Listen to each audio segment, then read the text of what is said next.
Thank you everyone for joining us here today. My name is Mackenzie. I'm the marketing manager with Signet. I've been with Signet for a couple years now, and I'm excited to be the MC today and take us through a panel to talk all about supplemental essays. So I'm surrounded by some lovely and expert ladies here today. I would like them to each take a moment to introduce themselves and talk a little bit about their admissions experience. Sheila, can you start us off? Sure. Hi, everybody. I'm Sheila. I'm Signet's CEO. I've been with Signet since 2010. I can't believe that. But my expertise is really in the sort of more strategic side of admissions. I also do a lot of test prep, so I tend to, talk to a lot of families about that. But as CEO, obviously, I'm like kind of got my hands in everything here at Signet. But my favorite part is really working on essays with students and helping them see just how special they all are. Mhm. Holly, what about you? I have been with Signet for 6 years now, a little over 6 years, so 2020 find. I do admissions work, both writing and strategy, and then I also do work in test prep, academic coaching, tutoring, largely in the humanities, and some graduate admission for people who are applying to different programs. I love to wear a lot of hats. It's my favorite to learn a new thing, and every student is a new thing, so this is the best job. Before Signet, I was a tenure track professor at University of Maine. I left that to find work that I felt really passionate about and that I could pursue my own passions at the same time. So I always encourage students to think about those things when they're preparing their applications is like what are the true things that will help them be fulfilled and to hang on to that throughout their academic journey. And Joanna. Thanks, Mackenzie. Hi, I'm Joanna. I've been with Signet for 2.5 years, but I've been coaching students and working in the admissions or admissions adjacent space for 24 now. Oh my gosh, I can't believe it's been that long. In a previous life, I was a chief marketing and products officer at a handful of education nonprofits. I also have worked on the standardized testing side of admissions. I did work for one of those wonderful big bad testing agencies for several years as a product manager. And I've also worn a couple hats as both a CMO and a CPO for both nonprofits and a couple of tech companies. I read applications at Georgetown. I've read applications at the University of Miami, as well as a handful of a few smaller schools out in California, and really just love supporting students to help them try to figure out how to tell their story. So delighted to be here. Thanks for having me. Yeah, thanks for being with us today. So before we dive into things, I want to remind everyone that this meeting is being recorded and we will share this with you afterwards. So don't feel the need to take any crazy notes. We are also going to have some time at the end for question and answers, but I still encourage you to put any question, big or small, specific or general, in the chat as we move forward with our questions. And if it's relevant to answer them at the time, we will. So with that, I want to remind us what we're here to talk about today, and that is the supplemental essay. So there are several different types of writing involved in the college application. The personal statement, we did a webinar on the personal statement a couple of months ago, and we can share that recording with you if you're interested in hearing that full session. Then there's an additional info section and a challenges and circumstances section, along with the supplemental essays. For the purpose of today, we are going to really zone into the supplemental essays, and our goal is that you walk away with a better understanding of what they are, what purpose they serve, and how to organize and avoid any overwhelm as we enter the school year. So, with that being said, I have some really interesting questions to ask our panelists today, and I'm going to kick us off with one that I would like to ask Sheila. What are supplemental essays and what purpose do they serve? Thanks, Mackenzie. Mhm. Wow, we're going to cover a lot. This is good. Yes. This is really good. I know this is going to be helpful for so many people. A supplemental essay is not any of the other essays that you mentioned. It's not the personal statement. It's not additional context. It's not a challenge or circumstance. These are not required by every school, but they tend to be shorter and they are very school specific. So a college may ask two or three supplemental questions, really trying to understand why does this student feel like the college is a match for them? What do they want to study there? How are they going to pursue it? how are they going to be involved on campus, and more sort of niche topics that might involve, how does a student align with a college's values, sort of broadly.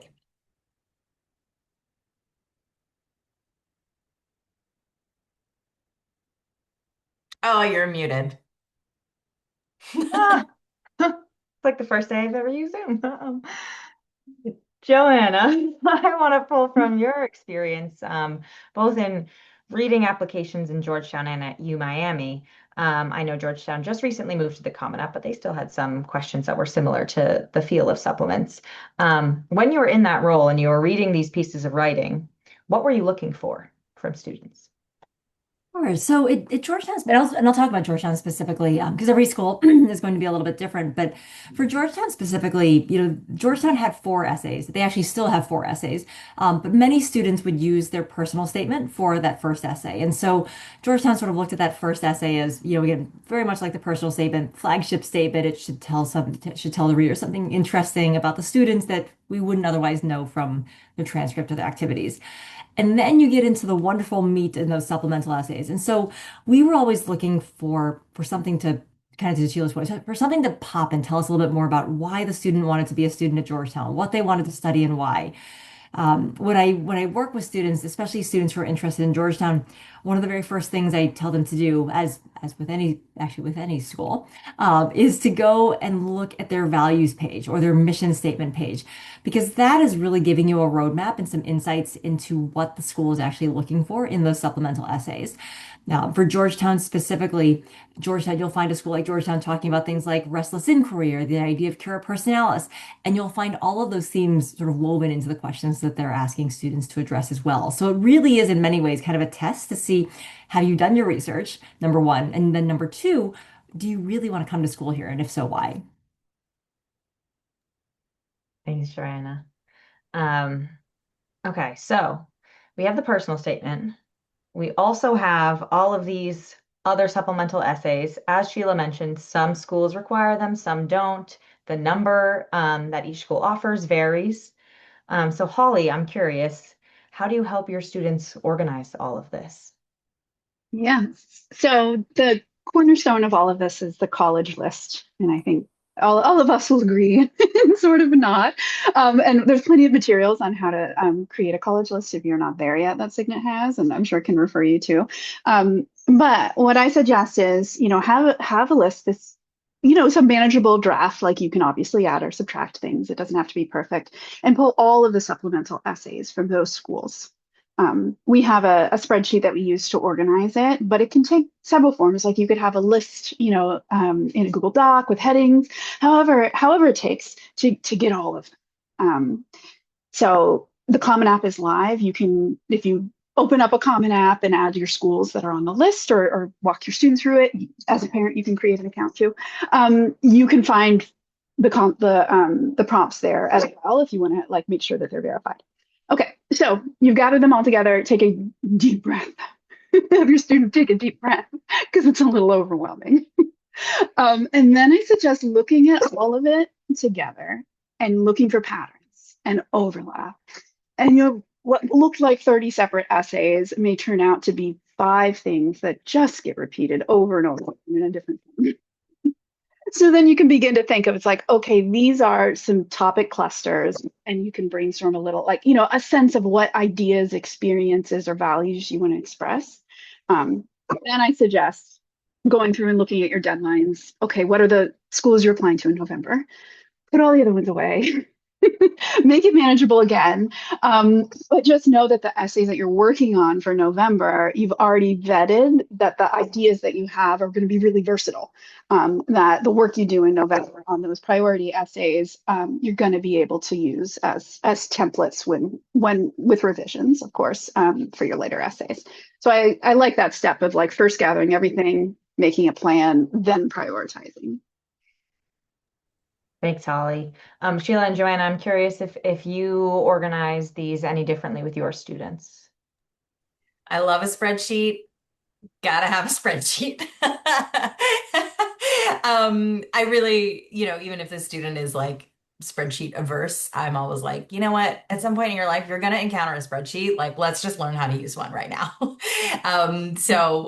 Definitely love a spreadsheet. Um, I really agree with everything that Holly said, and I just want to like say it again because it's like so important. Diving into a supplement before knowing what all of your schools are going to be asking is like a recipe for overwhelm and just endless stress. Really, as much as your student is going to want to be like, oh, I'll just write this essay right now, pull them back and teach them the value of creating an intentional plan. Even if you feel like you're behind, this intentional plan is actually going to speed you up. So do that thing. Joanna, anything you'd add? I would plus one Sheila's comment there. I think it can be, I think one of the things to keep in mind as well too is that your application really is, I always use the analogy, it's like a jigsaw puzzle. So every piece of your application should be fitting, they shouldn't be redundant, but there should be enough tangential overlap so that when an admissions committee is looking at it, it all feels cohesive. It all feels like it's representing like this beautiful mosaic of an individual person. And I think what can happen, to Sheila's point, when students start kind of tackling things sort of in silos, is you end up with these sort of fragmented pieces, and it doesn't always come together the way that the student is hoping it will.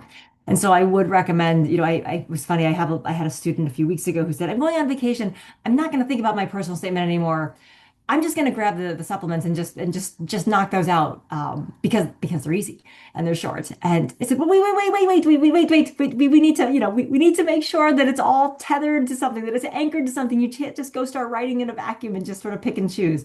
And so I think it is really important to take a step back and be very intentional as you start thinking about thematically how you're going to get organized and how everything is going to fit together in the end.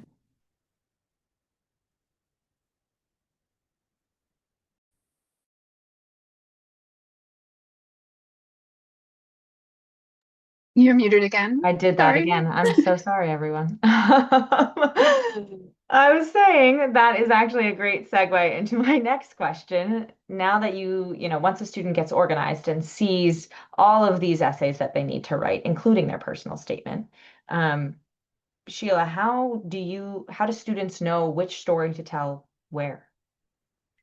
You're right. It's a great segue what Joanna was just saying about this puzzle, this mosaic, right? And I'm actually going to use something that Holly says all the time, which is that these materials should resonate but not repeat, right? I just think that's such a beautiful way of phrasing it, and it's like quippy, and I'll never forget it. So yeah, Holly's good at those sorts of things. In order to know what's resonating across these different essays or what's going to resonate with the school, we have to first know what's going to resonate with the student. This is what it's all about, right? So we really got to dig into the student. And sure, they might see a prompt and have like an immediate response to, oh, I want to tell this story, or I could say this thing. But I want to dig deeper and really understand all the stories they could tell before we start matching a story to a particular essay prompt or a particular school. Because, like Joanna said, there are a lot of kind of inputs here. Not only do we have to think about what's being said in this other part of the application, or what are their recommendations going to say about them, or their activity list going to say about them, we also have to think about, well, what does this school care about? Right? Joanna gave some examples of the kinds of things Georgetown is looking for, and Georgetown is not looking for the same things that Villanova is looking for, even though you might put them in the same category of Catholic school, right? They are different. We really need to kind of think about the audience that we're speaking to, and what are the strengths of the student, the values of the student. But, more practically, what I like to do is just ask a lot of questions.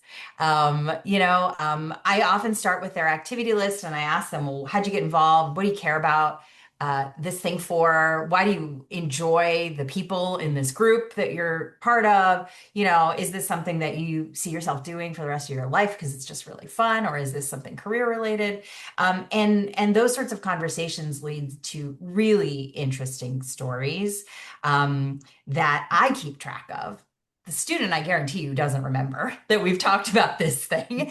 I think I gave you an example a little while ago, Mackenzie, about a student who told me once he teaches, he's a black belt now in his karate studio. So now he teaches the younger kids. And I remember him, I started with him a couple of years ago. I remember him telling me one day in a meeting that he must have just come from karate because it was like on his mind. And he was like, I was trying to teach this kid how to do a flying side kick, and he just kept doing it wrong. And we were both getting frustrated. And I just kept saying the same thing over and over again. And then he finally asked me, how's it supposed to feel when I do it right? And it just unlocked something in my student who was like, now I know how to teach this student because I know how it's supposed to feel. So he totally took a different approach and it really worked. And they had a beautiful sort of mentor-mentee relationship. The essay writes itself, right? We were brainstorming.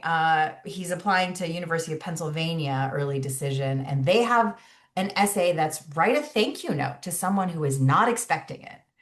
And he was like, well, I could thank my sister and I could thank my mom and I could thank, this teacher or whatever. And I'm like, I think you should thank that kid from your karate studio from 2 years ago. And he's like, what are you even talking about? But once I told him his own story and showed him the notes that I had taken about it, he saw it and, he's writing a beautiful essay. So that's the kind of thing, the process that we go through to figure this out. Thanks, Sheila. Holly, I'm curious if you approach any differently than Sheila does, or if you have anything else to add.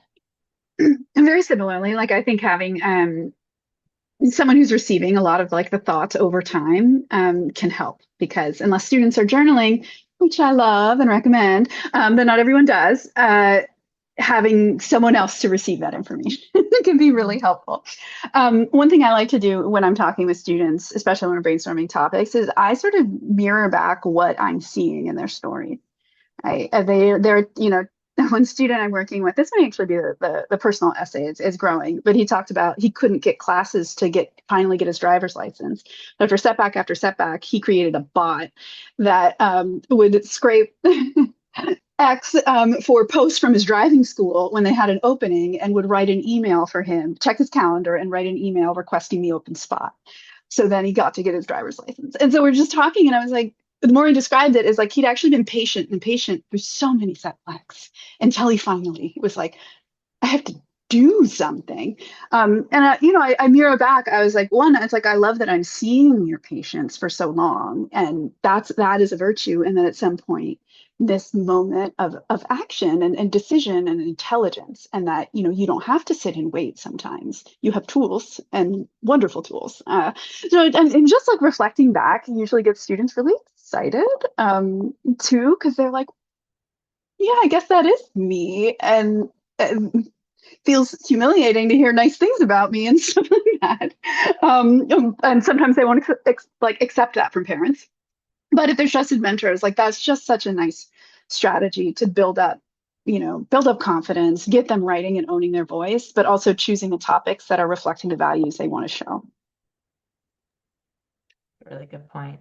That also reminds me of, I think, why students tend to struggle with this type of writing. It's because it's really reflective, and they're used to doing academic writing and writing a book report about, I don't know, Hamlet or whatnot, and not writing a report about their own lives. So I think that's like you said, having someone to bounce ideas off of is really valuable.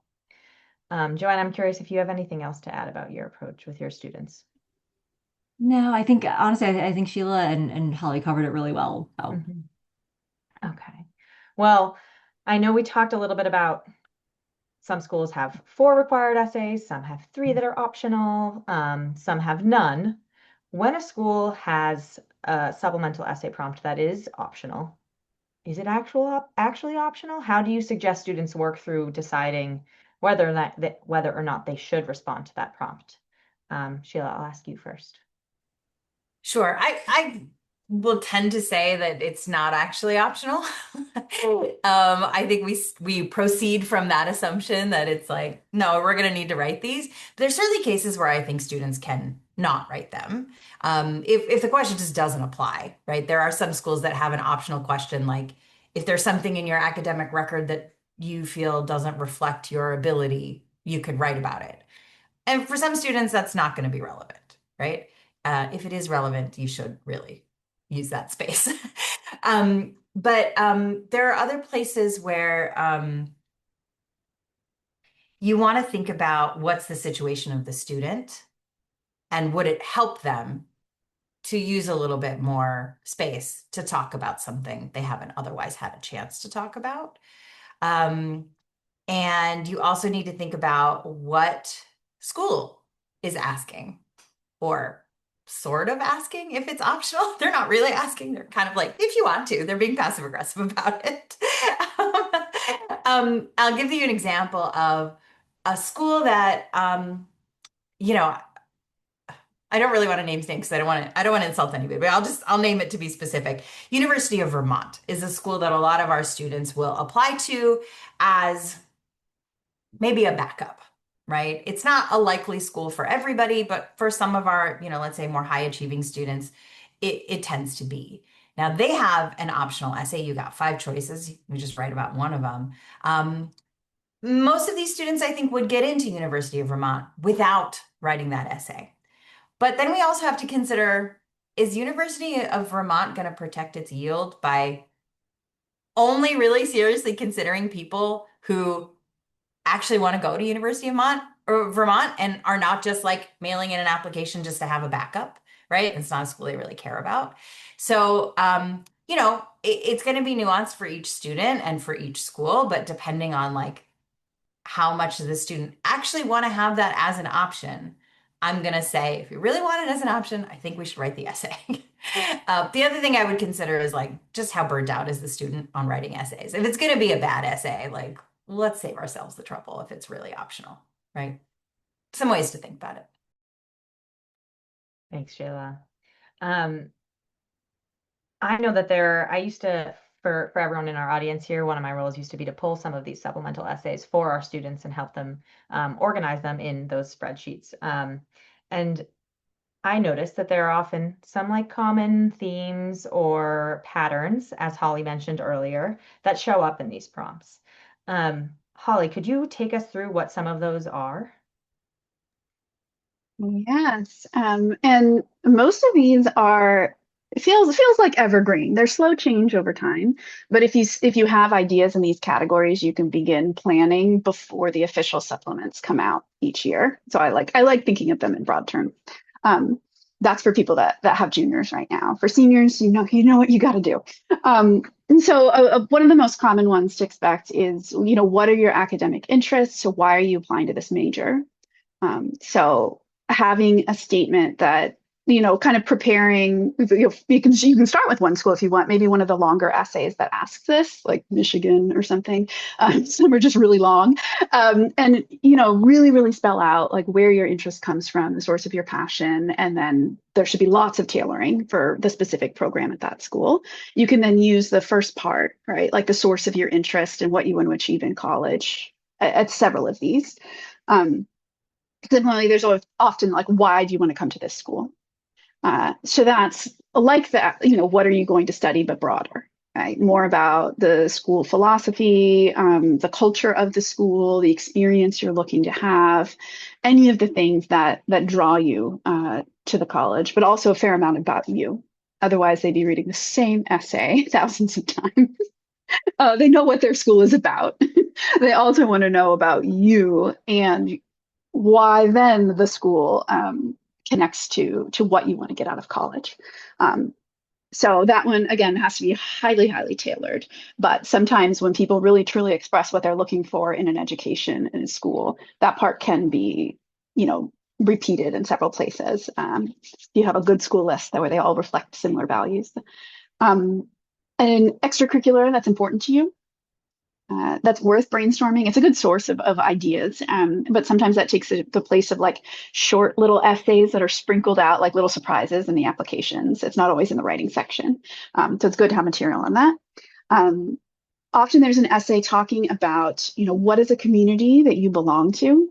Why is it meaningful to you? And how does that prepare you to contribute to a college community? It's a little Frankenstein prompt. But it's an opportunity. And I think we'll have maybe time to talk about that particular essay later. But that's one, be prepared to talk about some community, however you find it, and how a student interacts with it. Civility and open-mindedness is a big theme, especially this last cycle, the previous one. I don't know if I've seen it quite as much this cycle, but it was one of like what think of a disagreement you've had with somebody. How did you address it and what did you learn? Think about people with different perspectives of your own. How do you manage that? So the idea is that colleges want people who can communicate across difference and at least have thought about that. That's really hard if it's not your style to address that sort of thing. So we're working with students all the time on how to honestly answer that and not feel like they have to twist a part of their personality just to fit what they think a college wants. And finally, there's some fun personality questions like write a letter to your roommate. What gives you joy? Just things that, what are your top 10 things? And you come up with a list, or top five. Sorry, I'm thinking Elon. But there's just like little grab bag questions sometimes that are meant to add character. Joanna, do you have anything to add to those? No, I mean, I think Holly covered all of the sort of the big buckets, and I'll reserve thoughts on specifically how you answer those until we get to that. I think we're going to talk about that in a little bit, but I think Holly covered kind of most of the bigger buckets here. I think the only other differentiator I would just add here is, is that is students are thinking about these questions and the overlap. It is important to also think about the length that you're given, because the way that you approach a question is going to vary if you have 150 words versus say 300 words. And when that does happen, what do you suggest students, how do you suggest students approach that kind of challenge? So I think that there's, and I'm going to pick on Columbia and Georgetown for just a moment, because this year they both have a very similarly worded question on civility and how and disagreements and how how you engage and what you've learned. And the word count is remarkably different. Georgetown gives you considerably more real estate to answer the question. I think for when you have a case like this, it is important to obviously have some base content, right? So you can use the same disagreement. You can use the sort of base story, but I think it's important to then focus on what actually is important about that story. And so when I'm working with students on this essay, we will typically write the longer form essay first. I find that that's easier for students when they have more real estate to kind of get into the nuts and bolts of a story. But I will really push them to think about, if you were telling this story to someone who was not there, who doesn't have a frame of reference, I sometimes, and I will apologies if there are any grandparents in the room, but I will sometimes call it the grandparent test, because if you're talking about a topic where, that maybe where maybe someone may not have, it is very subject specific. Could you tell your grandparents about this and have them still understand why you're arguing about the merits of TikTok versus Snapchat? The idea here is that you want to be able to tell the story and sort of strip out a lot of the fluff and really sort of get to the core of what the conflict was. And then more importantly, because and Holly alluded to this a bit, what schools are really trying to understand is, how do you engage, even if you don't love conflict, but how do you engage in respectful discourse? And this now is where the values piece comes in. So if you look at Georgetown's mission statement, they will be the first to tell you on their website that the Jesuit philosophy supports this notion of restless inquiry, respectful discourse, being men and women for others. They encourage this. You're not going to necessarily find that type of language on Columbia's website, where they talk about being an academic center of excellence and everything is rooted much more in academia and research. It's not to say one is better than the other, but it does frame and influence the way that you choose to approach some of these questions. And so again, I go back to that original statement I made about researching mission statements, researching values, to really help you think about how you're going to frame that response. And so again, you aren't necessarily writing two completely different essays, but you are writing some core content, and then thinking about how do you want to tell the story a little bit differently, because your audience is going to be looking for something slightly different. That's a really good point. And can I add to that? It's one student writing both of those essays, if Georgetown and Columbia are on the list. And so you still have to make sure that the authenticity of the student is coming through, even if they're speaking to two different audiences who are asking the same question, but for different reasons. So it is a little tricky for students to not fall into the trap of trying to be something they think Columbia wants or they think Georgetown wants, and instead thinking about, I'm going to be myself, but I'm going to put on this sweater for Georgetown and these earrings for Columbia, right? Like we're not manufacturing a totally new personality. We're just emphasizing or drawing attention to different aspects of the student when we need to kind of reframe an idea. It's a great point, Sheila. I want to hear from each of you for this next question. Which prompts are your favorite to work on with students and why? Holly, I'll ask you first. I like the quirky personality ones because especially when a student is like, I don't know, a little weird. It's just an invitation to like hear. It's like, what would really surprise me, to like tell me something that would really surprise me about you or something, an interest that you have. And it's fun to affirm that as well and be like, no, really, like colleges want a unique you. It doesn't have to be like you thinking up something incredible, like, achievement or something that sets you above anywhere else. So it's just a joy to work on those questions. Mhm. Sheila, which is your favorite?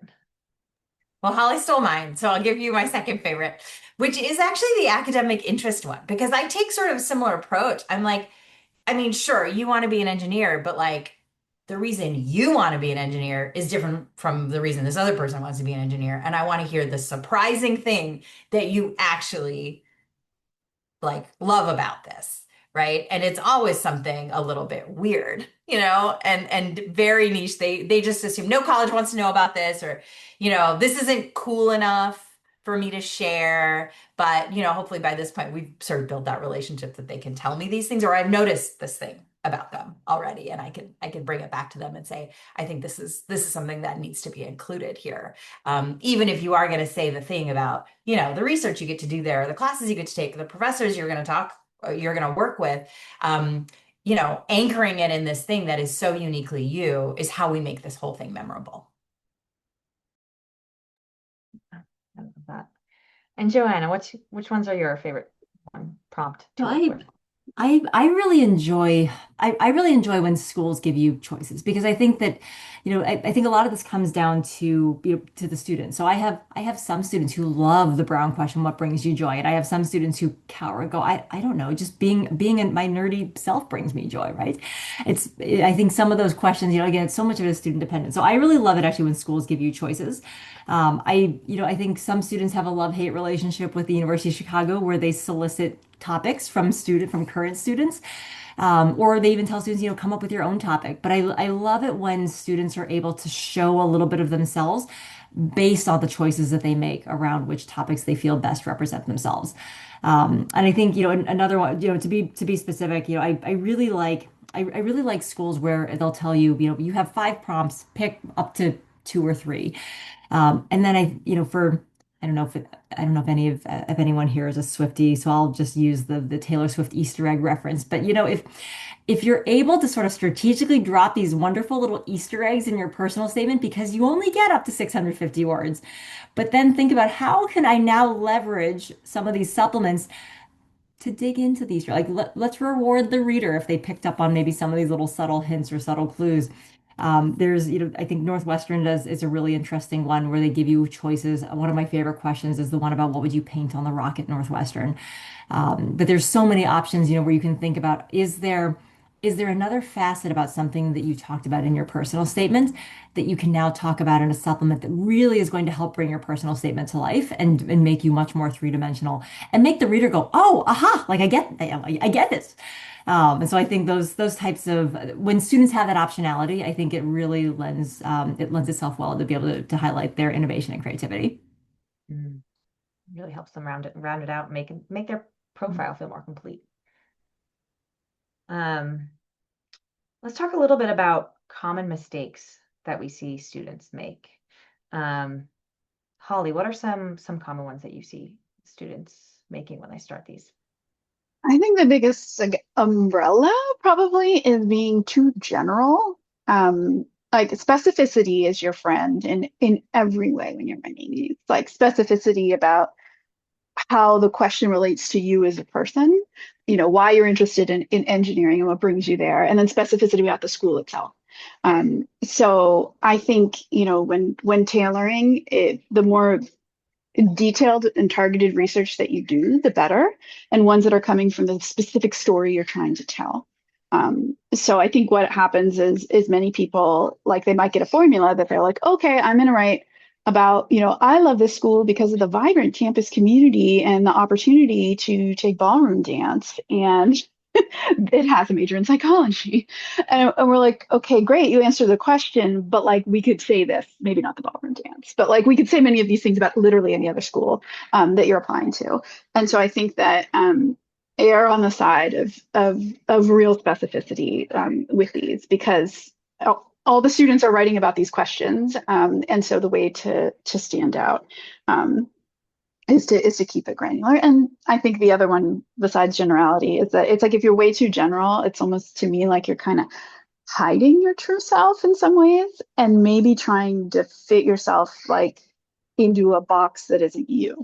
And so I think we're like, well, they want this and I'm over here, so I'm gonna like describe this whole area that fits. And I would say it's much better to describe who you are and then where you see yourself connecting with how you understand their mission. And so that's part of it as well, is like, don't expand yourself to be so broad that you're illegible, just because you're trying just to fit what you think they want. Sheila, do you see any other mistakes students Yeah, I make? mean, but first I want to say Holly hit the nail on the head, right? Students end up losing themselves by trying to be general, trying to be what they think the school wants, but of course they don't know what the school wants, right? Um, so I really want to make sure that point gets across. I think another common mistake is students feeling like they have nothing to say, right? Like I haven't started a nonprofit or I haven't done X, Y, or Z. So I have nothing to say. There's so much self-censorship in this, right? Especially around questions like, what do you do for fun or what brings you joy? I could tell you countless stories of, here's the thing that a student actually does for fun, and the parents, often parents in the room here, reserve your judgment, please, because I've had so many parents being like, that's not special enough for a college application, right? And yes, I know we want our kids to go to the best school possible, right? But you are literally telling your kid they're not special. That's not nice. Come on. We know you don't mean that, but that is how many students hear it, right? Um, and when a college is asking, what do you do for fun? They really want to know. They don't want to know that students are, memorizing digits of pi for fun, unless that's the thing they really do. There are some students who do that for fun. I've met them. But they don't want to secretly hear you talk about something academic, and researchy or whatever, right? They really do want to understand who these kids are going to be on their campuses. And that's a thing I think all the supplements are really trying to understand. They want to envision your student walking through their quad, going in their classrooms, taking the ballroom dance class at the rec center. They want to be able to understand, well, what is this kid going to do on campus, right? And yeah, we can frame it as like, what's your contribution to campus? But really is like, how are they going to be here? Who are they going to show up as? And this is their chance to really show that. And so their best strategy is to be themselves, because that's who they will literally be on campus. Mhm. Joanna, do you have anything to add? Yeah, just I guess one sort of subtle add-on to Holly's comment about sort of being too general. And I think one of the common mistakes that I see is particularly around, why do you want to attend this university, often has to do with geography, because students will say, well, I love Washington, D.C., or I love New York, and because of all of the professional opportunities that it will afford me. And the very first thing an admissions reader officer is going to say is, well, there are a lot of other schools down the road. So maybe you should apply there. What it signals to the school, and it's not that the student isn't being genuine, because it may be that they really want to be in New York because they want to be close to the UN, because they're interested in studying government and political science, they want to do X, Y, and Z. But it signals to the school that you haven't done enough research about our institution specifically. A big difference would be, is there a particular program? I see this a lot with schools or with students who are interested in applying to Emory, and who are interested in biological sciences. You know, I love the idea of being in Atlanta because I want to be able to intern at the CDC because it's in the backyard. Yes, this is absolutely a fact. The CDC is in the backyard.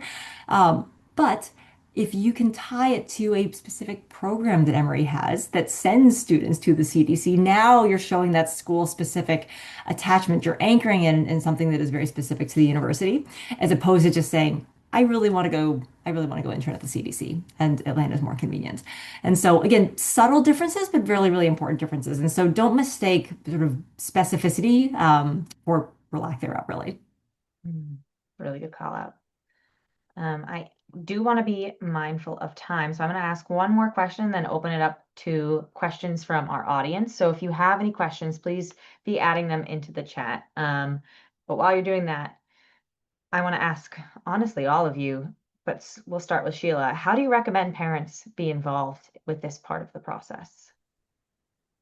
Well, there are a couple of things I would say. I think parents can really play a very helpful role in um, making that intentional plan, keeping the big picture in mind, because it can be very hard to go from like literally choosing words in a specific essay to wait, what is it that my whole application is saying, or what else am I saying to other schools? It can be very hard to kind of move through those levels seamlessly. So a parent could really hold that bigger picture or help a student find the, time and space to reflect and say, wait, what are all these pieces saying and do they fit together and whatever, right? So you can kind of hold space for that.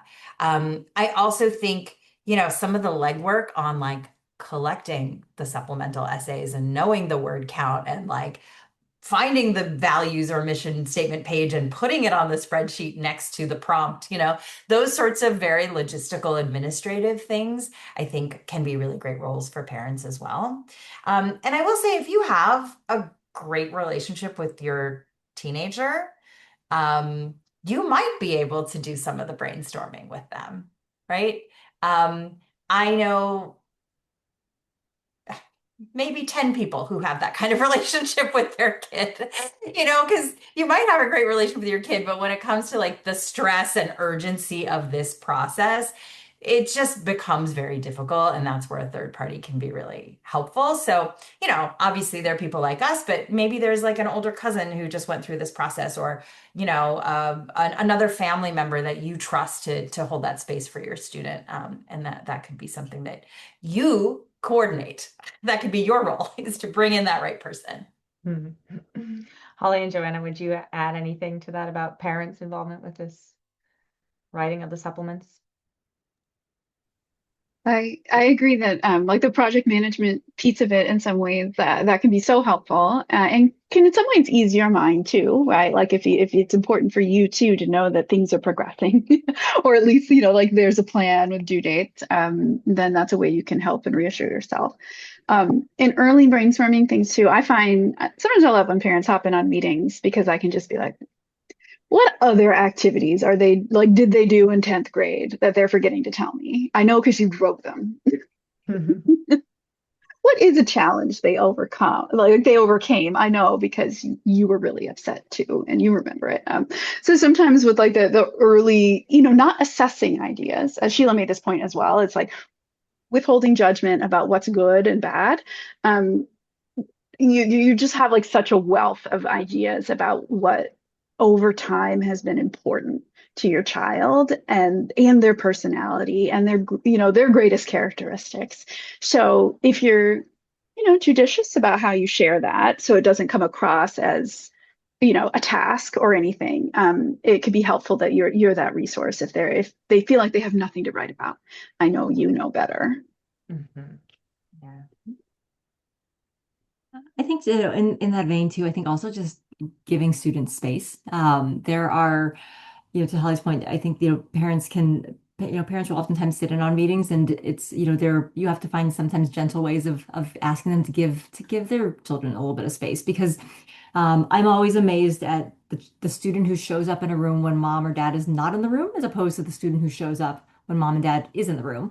And the reality is that, kids are slightly different versions of themselves depending on who's sitting in that room, whether it's a parent, whether it's a teacher, whether it's their best friend. So I think creating space there is helpful. And I think the other thing I would recommend too is that if you're a parent, not insisting that students show you every essay or every draft, or even necessarily pushing for the final version. I worked with a student last year who I was floored, but created two different versions of every single essay, one for a parent and then the one that he ultimately ended up submitting. And it was because his parent who was driving the process um, was a very accomplished author and had very specific ideas about what should be in a college essay. And he ultimately, the student ultimately decided that that was, as he said, that's just not a hill that I'm willing to die on. So I'm just going to create two separate versions. And it was so much work and it was so much stress. But what the essay that his father was helping curate, it wasn't the best reflection of who he was as a person.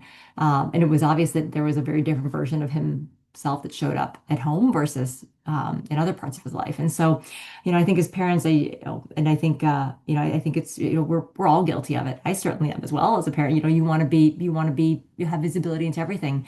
But I think, when you think about college and really this next phase that we're launching our children into, um, if you don't have the confidence that they can even write a college essay, how are they going to manage when they head off to school? And so I think it's a tough conversation to have. But I do think it's important, as parents for us to think about, what is that? Are we really helping our child or are we hindering them by hovering? Thank you all. I think that's really helpful. We have a question from Katie. Are there ever questions that request the student mention a personal weakness? And if so, how should a student respond? I've been thinking about this since you put it in the chat, Katie. I can't think of a question that I've ever seen that asks that. I will say there are often questions that ask a student about a challenge they've faced or a time where they've encountered failure and how they grew from it or what they learned. But I don't know that I've ever seen a question asking about a personal weakness. I don't know, Joanna, Holly, have you ever seen anything like that? I haven't, but I will say that some of my favorite essays talk about that, right? Like, like not my greatest weakness, but one of my favorite essays, a student was talking about someone made an anti-Semitic remark in a classroom and he blew up. Like he got so angry and it couldn't control his anger. And the student didn't really get in trouble. It was a slap on the wrist. And then, it was obviously it was like this is an issue. And he ended up putting these things into action where he was holding forums to talk about anti-Semitism in school and, writing philosophy papers on it and just doing all of this stuff and growing and finally coming to terms with his anger. And again, we might not say that anger was a weakness, but I think in his description, it veered on the side of like, oh, is that a red flag? Is that because he was like an athlete guy thing too, right? Like obviously anger is not a place impression you want to make. But it ended up being so powerful because you knew he was being honest, to show like the vulnerability to show something like that. So it's a useful brainstorming activity and preparation for job interviews where they always seem to ask that. I was just gonna say I haven't seen it in essays, but I have seen it pop up as an interview question. So I do think it's something that's important to address with students as they are prepping, because again, the whole application process is very holistic as well. So I do think it is something for students to think about how they might respond to that question if they received it at an interview. Good point. Just got another question from Jenny about how the why us essays should be approached in addition to specificity.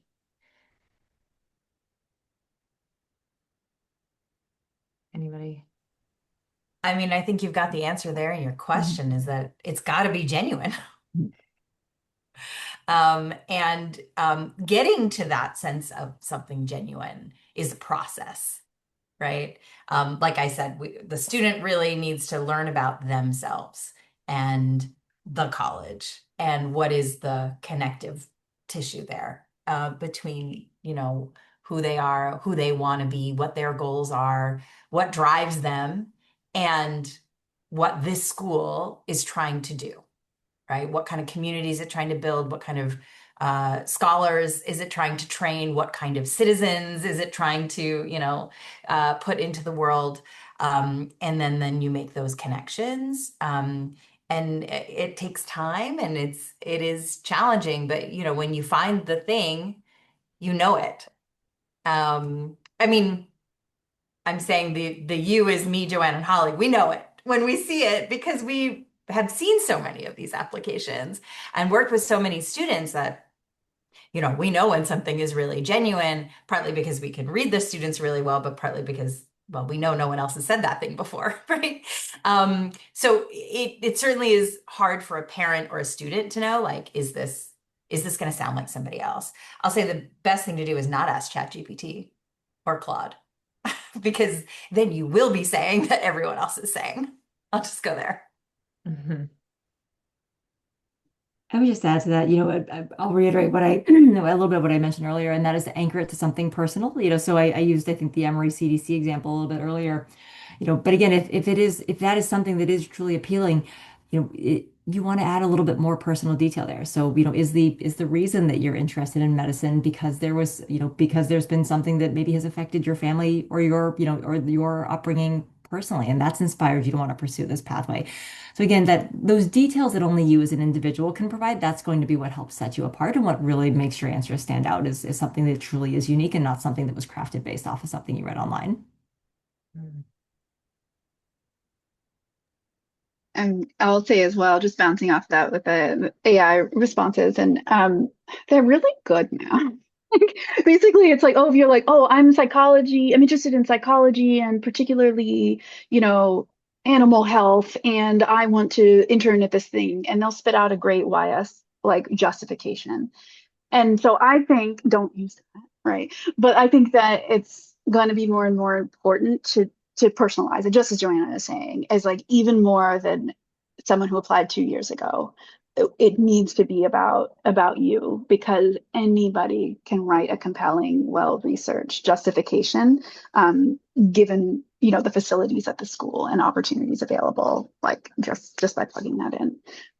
So again, keeping off of AI will help preserve your voice, but I think that there's no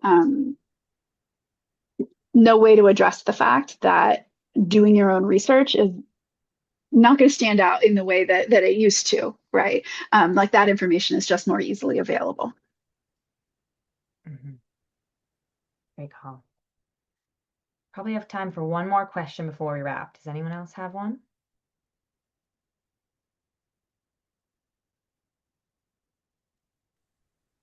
If I'll just ramble while people are typing their question if there is one. We did another version of this session this morning, and there was a question that came up that was sort of like, how do you start? Right? And I think that's always an interesting place to end a conversation with how do we begin? Because now we're sending you off on your own and you got to do something, right? Um, Oh, there's a good question from Katie there as well. I'll be quick so we can address that. So I like to start by looking at those prompts and just doing rapid fire responses, almost word association to them, and building what I call a content bank. And I usually start with the supplemental essays first because we kind of know those categories of questions that are going to come up. And then I ask the student, if they only knew this about you, what are they missing? Right? What else is not possibly going to be represented in your transcript, in your activities? What else is missing? And that is usually the brainstorm that starts our personal statement, right? So I tend to start with supplemental essays because they are a little more specific, and then we think about what's missing, and that can move to personal statement. I want to leave time for this AI question. Yeah. I don't want to take over your MC role, Mackenzie, so I'm going to let you direct it to whoever should answer it. Well, I'll ask Holly and Joanna, what other ways can students differentiate themselves from AI answers, and how are admissions offices keeping ahead of the challenges with AI? Yeah. So I think that the differentiation is the the access that you have to the most unique individual anything is you and your voice. And I think that overly standardizing, accepting every grammar suggestion that comes up on Grammarly, doing all of those things to try and be perfect is gonna make you look more like a machine. And they do this in like animation, and they're doing 3D animation. It's like, oh, you actually have to put in like little freckles and little pock marks and stuff for something to look real. And we need your freckles and pock marks and things like that. Yeah. So don't be afraid of that, kind of shut off maybe some of the like more advanced things that'll make your writing seem more mechanic and keep it real. And then talk about personal connections. So, rather than just rattle off like what exactly a school is offering, because again, this has just become so easy to access, right? Like, these facilities and the things you're interested in. Know that any bit of that you use needs to be tethered to the life, the real thing, which is the human that wants to use these things and their reasons for it. Um, I would echo what Holly shared. I think and I'll just offer a little bit of color with regards to how AI detection is being implemented at a handful of schools. I think more and more schools are using some type of AI detection. Um, the reality is that many schools have been using it for years and people just didn't know about it. It's just become more of a common conversation. So it's a topic of conversation, and so it's out there more. What I would say is what I tell students is that, the reality is that we're all influenced, whether it's, subconsciously or not, by what we read, what we hear. And so I encourage students, not to go down a black hole of reading essays that supposedly got someone into Brown or Harvard. But also in that same vein, there is an appropriate use of AI, and not to steal your thunder, Mackenzie, but I believe there's a webinar upcoming in the future on that. Um, but it's not here. It is not. There isn't a place for AI when it comes to things that truly are about you as a person. Because the reality is that ChatGPT isn't a person. It's never met you, and it's not going to be able to tell anyone all of the wonderful things about who you are and why you tick and why you do the things that you do or why you love the things that you love. That back and forth banter, that conversation that happens in sessions with students, or with parents between you and your child. That's something that AI is not going to necessarily be able to capture. One of the things I would like to remind students, though, is that at the end of the day, unfortunately, for better or worse, admissions is not a democracy. And so many schools do have AI detection tools, many of which are flawed and imperfect. But the reality is if they put your essays through an AI detection tool and it comes back pinging at a certain level, there's a high likelihood your application is going to get filtered into a rejection pile and you're going to have no idea why. And so there's nothing you can do about it. And so the best thing that you can do to protect against that is to ensure that all of the ideas, all of the words, all of the sentiment, all of the emotion is truly authentically yours. Any other things that you would add, Sheila, to that question? I mean, I think voice is so important, and ChatGPT's voice is not your voice, you know? So I wouldn't use it for that. I wouldn't even use it for research. I just don't use it. I don't think there are any particular topics to avoid, but I do think because this is, the key to standing out is being yourself, and as generic as that sound, it is actually the most specific advice you could take. Right? No human being is exactly the same as another human being, not even an identical twin raised in the same household, right? They're different. And oftentimes in this society, we see differences as a problem, but they are not. They are the things that make us beautiful. So that's what I'll leave you with. Thank you. Joanna is right. We are going to be hosting a webinar about how to approach the world of admissions, given the rise of AI and how to ethically use AI. That's going to be later in this fall, though. If you check out our events page, you'll see it there, and we'll also be sending out some promotional emails when it comes time to host that. But I encourage you all to join because we're going to have some really rich discussions about that then. But I want to thank you all for joining us today and to thank our panelists for providing your expertise and your insight into how all of these essays come together. I really appreciate it. We will be emailing the recording around to all of you, likely tomorrow. And if you have any questions in the meantime, please feel free to drop us a line, schedule a call. We're more than happy to help you help your student and help you through this process. All right. Thank Thanks you, all. everybody.